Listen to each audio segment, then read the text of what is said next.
Sa loob ng halos 2 buwan, sunod-sunod ang pagsirit ng presyo ng produktong petrolyo. Nito lamang ikalawang linggo ng Oktubre ay nagpatupad ng dagdag na 1 peso at 50 centavos sa kada litro ng diesel, 1 peso at 45 centavos sa kerosene, at piso at 30 sentimo sa gasolina ang ilang kumpanya ng langis. Kaya naman ang ilang tsuper ng jeep at tricycle driver sa Pampanga hindi na rin mawari kung anong diskarte ang gagawin upang kumita. Wala nang naiuwi. Nandun lang sa gas. Saan po 4 na litro sa isang araw nauubos. Ngayon po, Ano na lang po, 2 o 3. Kaya naman kahit naiintindihan umano ng mga tsuper ang hirap ng buhay, wala silang ibang hiling kung hindi umento sa pasahe. Mas maganda kung magtataas ng pamasahe.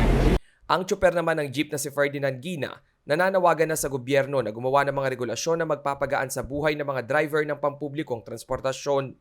dapat ayusin nila. No? Para makakinawa naman kami.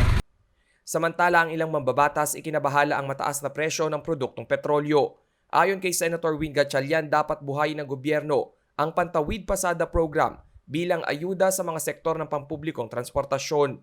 Si Senator Bongo naman umapila sa Department of Energy, Department of Agriculture at Department of Transportation upang agad na mapag-aralan ang pagbibigay ng fuel discounts o subsidy.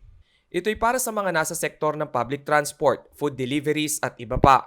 Kamakailan lang din ay naghain ang Makabayan Block sa Kamara ng panukalang patawan ng price freeze ang mga pangunahing produkto na kasali sa Price Act tulad ng tinapay, bigas, mga delata, karneng baboy, baka at manok, at maging mga sabong panlaba. Sabi ni Gabriela Representative Arlene Brosas, tanging ang mga basic necessities and prime commodities lang ang pwedeng patawan ng price freeze. Pero hanggat wala pang aksyon kaugnay nito ang mga mama at aling tsuper na pumapasada, tiyak magtitiis na naman daw muna. Rainiel Pawid, CELTV News.